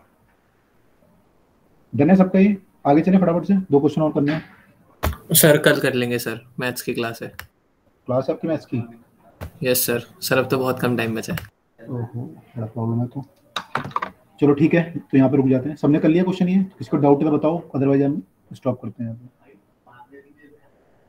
एक बता दीजिए भाई। इस रिएक्शन में देखो, अगर हम प्रोडक्ट का मास निकालें तो प्रोडक्ट का मास कितना आएगा, 40, कैल्शियम का मास, इसका मास कितना दिया है 40 वाले का 39.96, 2591। न्यूट्रॉन का मास कितना दिया हुआ है 1.00865। इन दोनों को अगर मैं ऐड करूँगा कितना बनेगा, 1 9, इसके नीचे आएगा ना, 9 और 5 14 का 4 हासिल लगा 1, 6 और 6 12 का 2 हासिल लगा 1, 8 और 10 11 का हासिल लगा 1, 7 9.40। इसका मास आया इन दोनों का मिला के, ठीक है। और इसका मास कितना दिया हुआ 41 वाले का, इसका दिया हुआ ये बराबर है क्या आपस में? नहीं है। कौन ज्यादा है, रिएक्टेंट ज्यादा है मास या प्रोडक्ट? सर रिएक्टेंट ज्यादा है तो बाकी मास यानी कम हो गया हमारा, तो मास कहाँ गया वो? प्रोडक्ट ज्यादा है, प्रोडक्ट ज्यादा आ रहा है। 97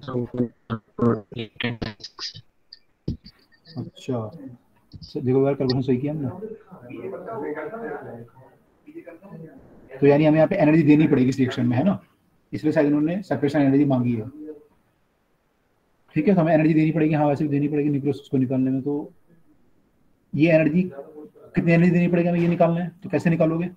दोनों का पहले मास का डिफरेंस निकालोगे, डेल्टा एम। प्रोडक्ट की एनर्जी ज्यादा आ रही थी, एनर्जी रिलीज हो रही है। रिलीज हो रही है यहाँ पे 40 40 39.96 2591 न्यूटन का दिया होता 1.00865।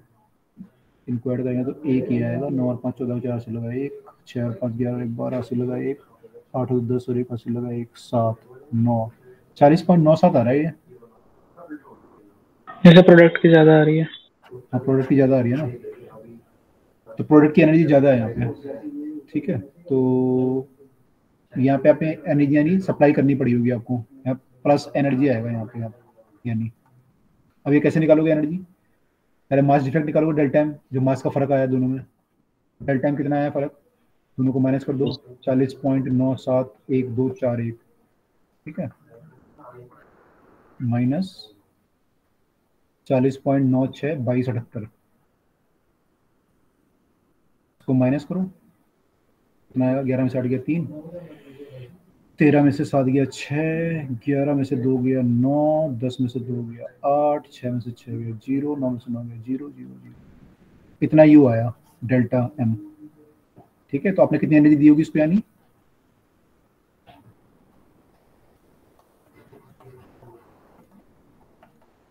कितनी दी होगी यानी आपने, क्योंकि एक यू के लिए इतनी एनर्जी मिलती है आपको, एक यू इतना एनर्जी के बराबर होता है। तो अगर इतने का मास का फर्क आया है, इतनी यानी एनर्जी सप्लाई की होगी, उसको मल्टीप्लाई कर लो। ठीक है, कर लोगे मल्टीप्लाई तो? यस। तो ये आंसर है। ठीक है, तो यहाँ से हमारा आंसर आ जाएगा मेगा इलेक्ट्रॉन वोल्ट में। ऐसे करेंगे, क्लियर हुआ? Yes sir. चलो ठीक है, तो अभी यहीं पे स्टॉप करते हैं, कल कंटिन्यू करते हैं फिर। ठीक, अगर प्रोडक्ट सर मैंने सोल्यूशन भेज दिया ग्रुप में। ठीक है, तो जिनका नहीं आया तो देख लेना है सॉल्यूशन एक बार। कल का क्या बोल रहे हो आप? कोई बोल रहे हो? अगर प्रोडक्ट होता, हाँ अगर प्रोडक्ट का मास कम होता तभी आंसर तो यही आता है, लेकिन आंसर तो यही आता, लेकिन बस फर्क क्या होता है उसमें, फिर एनर्जी रिलीज हो रही होती। यहाँ पे एनर्जी एब्जॉर्ब हुई होगी, एनर्जी एब्जॉर्ब हुई तो मास में कन्वर्ट हो गई, तो प्रोडक्ट का मास ज्यादा हो गया। अगर प्रोडक्ट का मास कम होता मतलब रिएक्टेंट का ज्यादा था, कुछ एनर्जी में रिलीज हो गया, कुछ मास में कन्वर्ट हो गया, तो मास कम हो जाएगा रिएक्टेंट का फिर उस केस में। ठीक है, ओके चलिए कल कंटिन्यू करते हैं फिर। ठीक है सर। हाँ जी गुड नाइट। सर वो टेस्ट का क्वेश्चन पूछना टेस्ट का था। क्वेश्चन बताओ। टेस्ट आपका अच्छा कल हुआ था? Yes, sir. बताओ कौन सा क्वेश्चन? सर व्हाट्सएप पर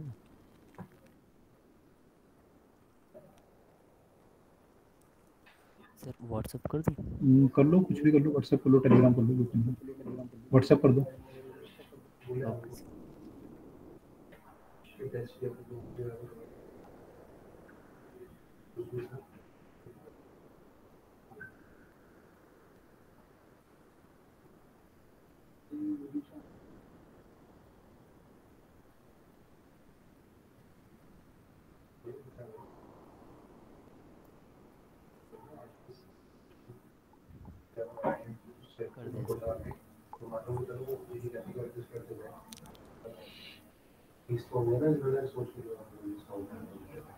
In young double slit experiment, if monochromatic light is replaced by the white light, अगर white light हम यूज करेंगे तो क्या होगा? तो क्या होगा बताओ आप, आपके हिसाब से? फिर तो फ्रिंज नहीं बनना चाहिए ना कोई, फ्रिंज कोई सा भी नहीं बनना चाहिए ना। फ्रिंज अलग अलग कलर के बनेंगे ना, फिर मैंने रेड के कलर अलग बनेंगे, फ्रिंज येलो के अलग बनेंगे, फ्रिंज विड्थ अलग अलग होगी ना सबकी, ब्लू की अलग होगी, यस सर। तो सारे फ्रिंज अलग अलग बनेंगे। लेकिन जो सेंट्रल फ्रिंज होगा, सेंट्रल मैक्सिमा, वो सबका बीच में ही आएगा। जो पार्ट डिफरेंस 0 आएगा वो बीच में ही आएगा सब कलर के लिए, चाहे वो ब्लू कलर हो, चाहे रेड कलर हो, चाहे येलो कलर हो। Yes sir. तो सेंट्रल मैक्सिमा सबका यहाँ पे बनेगा। Yes sir. और फर्स्ट मैक्सिमा अलग अलग बनेंगे सबके, है ना, किसी का यहाँ बनेगा, किसी का यहाँ बनेगा फर्स्ट मैक्सिमा, ऐसी सेकंड मैक्सिमा अलग अलग बनेंगे सबके। ठीक है। Yes sir. तो सेंट्रल मैक्सिमा सबका एक जगह पे बनेगा, तो ये कैसे कलर का होगा जब सारे कलर एक जगह पे गिरेंगे? तो वाइट बनेगा। और बाकी कैसे होंगे? कलर्ड, क्योंकि अपने अपने बनेंगे सबके, रेड का अलग, ब्लू का अलग, ग्रीन का अलग। तो यानी यहाँ पे एक सेंट्रल व्हाइट फ्रिंज बने, वो बनेगा मैक्सिमा, और बाकी सब कलर्ड बनेंगे। ठीक है, क्लियर हुआ ये वाला? यस सर हो गया। ओके, अगला क्वेश्चन देखते हैं, अगला क्या है। अगला क्वेश्चन है आपका, the magnitude of D the wavelength of electron, proton, neutron and alpha particle having same energy in increasing order is in the sequence. Increasing order में बताना है आपको। लैम्डा आपका होता है h/p, इसको लिख सकते हैं हम h/2mk। तो ये कह रहा है कि सबकी एनर्जी सेम है, इसलिए मैंने k की फॉर्म में चेंज किया है, ev की फॉर्म में लिख सकते हो चाहो तो। ठीक है, तो मैंने सबको सेम किया। अब क्या होगा यहाँ पे, ये सबका सेम है तो लैम्डा जो होगा मास हो जाएगा, जिसका मास ज्यादा उसका लैम्डा कम। यस सर, इसमें शायद ऑप्शन गलत दिया है, ये आंसर गलत दिया हुआ है। Yes sir. अच्छा देख लेते हैं, इलेक्ट्रॉन है, प्रोटॉन मास इसका ज्यादा होगा, उससे न्यूट्रॉन का और ज्यादा होगा, अल्फा पार्टिकल का और ज्यादा होगा। तो इनवर्सली रिलेशन है, तो सबसे पहले जो सबसे कम लैम्डा होगी वो सबसे ज्यादा लैम्डा इसकी होगी, सबसे लास्ट में ये आना चाहिए लैम्डा ई इंक्रीजिंग ऑर्डर में। Yes sir. है ना, फिर उससे कम में लैम्डा प्रोटॉन, फिर लैम्डा न्यूट्रॉन, फिर लैम्डा अल्फा पार्टिकल। ये होगा मेरे ख्याल से सही, बी ऑप्शन है ना, या बी होना चाहिए, उल्टा दे रखा है यहाँ पे। इंक्रीजिंग ऑर्डर बोलते हैं आपको, increasing order will follow the sequence. हाँ, ये डिक्रीजिंग ऑर्डर लगाते हैं। ठीक है, अगला क्या है। A beam of light of wavelength 600 nanometer from a distant source fall on a single slit 1 mm wide. D is 1 mm. Diffraction pattern is observed at distance of 2 meter. Capital D is 2 meter. Light की wavelength is 600 nanometer. Distance between the first dark fringe and the other side of central fringe is. आपको मतलब ये निकालना था कि ये distance मैंने निकाला था, इसका भी ये मिसप्रिंट लग रहा है, मेरा ए आया था ऑप्शन। ए आ रहा है आपका answer? Yes sir. Distance between the first dark fringes on each side of central fringe, हमें यानी बीटा निकालना है कुल मिला के। तो यस सर, बीटा निकालना है, वो मैंने निकाला था, ए आ रहा था। अच्छा, बीटा निकालोगे कितना आएगा? Lambda D by D.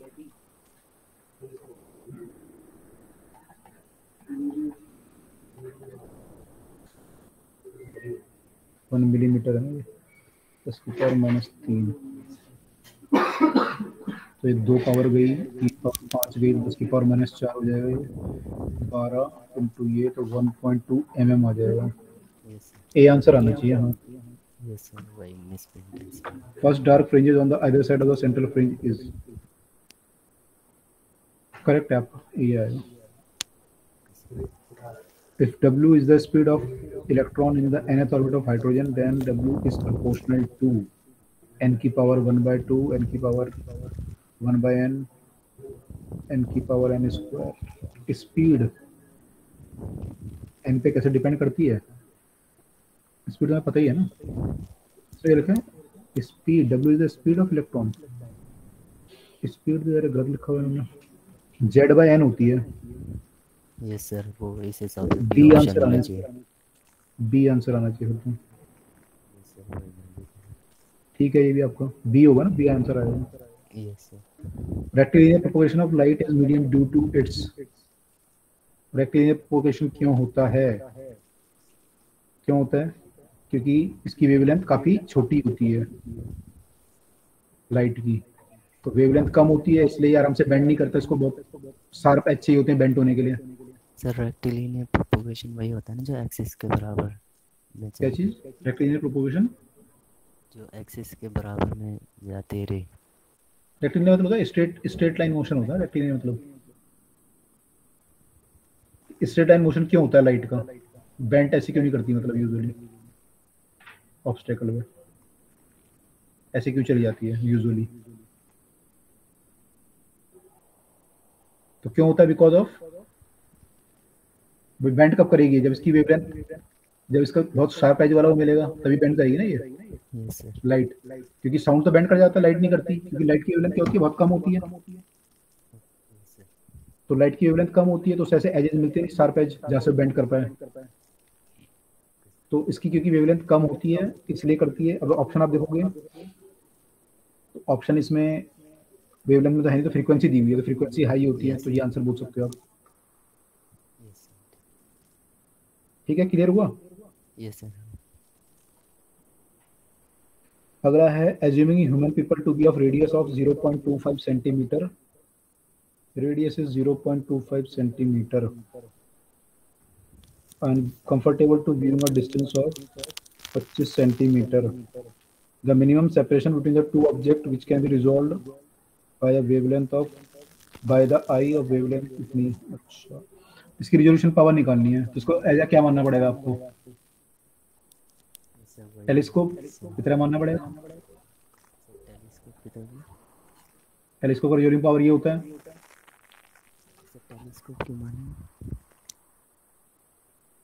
है ना, इसको हम क्या मानना पड़ेगा? टेलीस्कोप मानना पड़ेगा लगभग टेलीस्कोप की तरह। इसका रिजोल्यूशन पावर ये आएगा। तो डी थीटा जो की तरह क्यों मानेंगे? टेलीस्कोप की तरह क्यों मान रहे हैं, उससे माइक्रोस्कोप की तरह क्यों नहीं मान रहे? क्योंकि अगर टेलीस्कोप होगा माइक्रोस्कोप होगा। माइक्रोस्कोप जो होता है वो तब होता है डिस्टेंस बहुत कम हो जब। और दूसरी बात यहाँ पे अगर आप देखोगे माइक्रोस्कोप का फॉर्मूला क्या होता है? 2 म्यू क्या होता है? Sine theta by D, sorry 2 mu sine theta upon lambda. क्या होता है? 2 mu sine theta upon lambda. ऐसा होता है?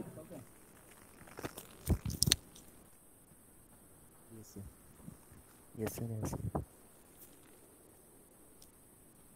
एक्चुअली माइक्रोस्कोप अगर आप लोगे तो माइक्रोस्कोप इसको टेलीस्कोप ही देना पड़ेगा, क्योंकि माइक्रोस्कोप में तो आपको म्यू नहीं पता। Yes sir. है ना, तो आपको वो नहीं पता कि आपको म्यू कितना है, तो इसमें हम जब इसको लेते हैं आई को जब भी लेते हैं टेलीस्कोप की तरह ही वो करना पड़ता है आपको।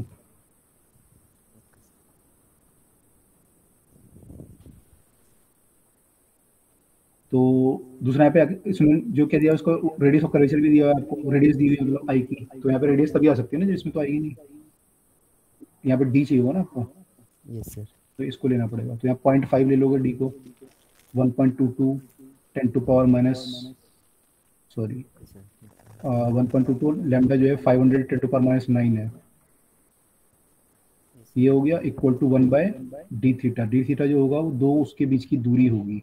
डी थीटा मतलब कि ये दो अगर ऑब्जेक्ट आपको डी निकालना है तो डी बाय 25 सेंटीमीटर, तो डी थीटा जो होगा वो डी बाय 25 सेंटीमीटर होगा, तो डी बाय 25 सेंटीमीटर। तो आंसर आपका जो आएगा इस केस में अगर आप सॉल्व करोगे तो सेंटीमीटर में आएगा, या फिर आप इसको 25 मीटर कर लो, 0.25 मीटर कर लो।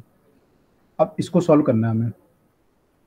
इसको अगर हम सॉल्व करें तो डी आपका जो आएगा 0.25 into 1.22 10 to power 500 10 to power minus 9 divide by 0.5 आ रहा है। इसको मैं और सॉल्व करूं अगर तो कितना आएगा? ये 500 है ये, इसको करेंगे 5000 हो जाएगा, तो ये 1000 हो जाएगा। 10 की पावर 3 यानी 10 की पावर 3 10 की पावर 9 माइनस 10 की पावर माइनस 6 हो जाएगा ये।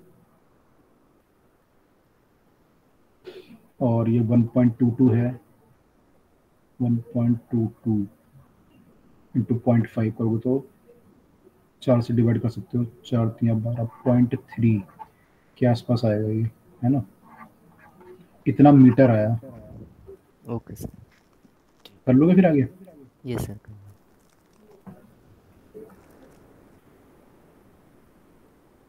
तो ये हमने क्लास में नहीं किया था, तो मैं जानबूझ के डाला क्वेश्चन, क्योंकि ऐसे क्वेश्चन है किताब में, तो आपको पता होना चाहिए ऐसे भी करना होता है। ये सर वही कंफ्यूजन हो रहा था माइक्रोस्कोप लेने हाँ ही मैंने कराया नहीं था आप लोगों को कोई भी क्वेश्चन इसका, लेकिन मैं जानबूझ के डाल दिया था कि मिस हो गया था, तो मैंने कहा यहाँ कर लेंगे टेस्ट में।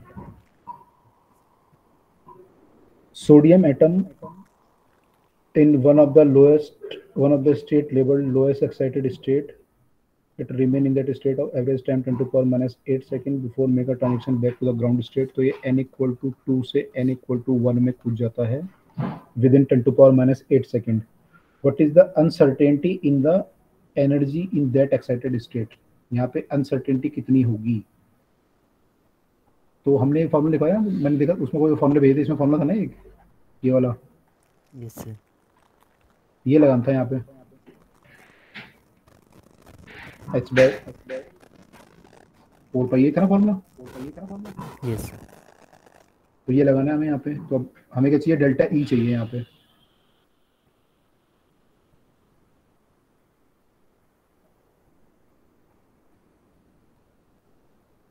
ठीक है, तो डेल्टा ई निकालना है यहाँ पे।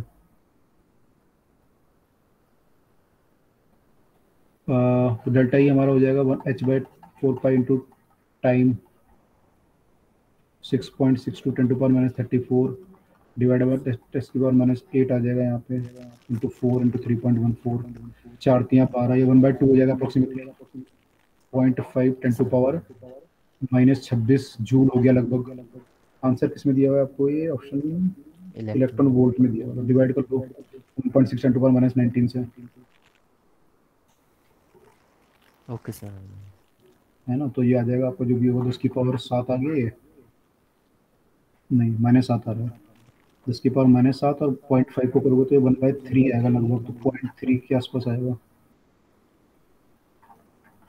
और करोगे 3 point something 10 to power minus ये, अच्छा यहाँ पे h by I think 2 pi है वो फॉर्मूला में, ये मैंने गलत कर दिया यहाँ पे, तो ये 0.8 आएगा, तो ये डबल आएगा इसका आंसर। ठीक है, तो लगभग आपका ए ऑप्शन आ जाएगा। ओके ठीक है, ये सर ठीक। चलिए, और कोई डाउट इसके अलावा? No sir. ओके बाय फिर। Thank you.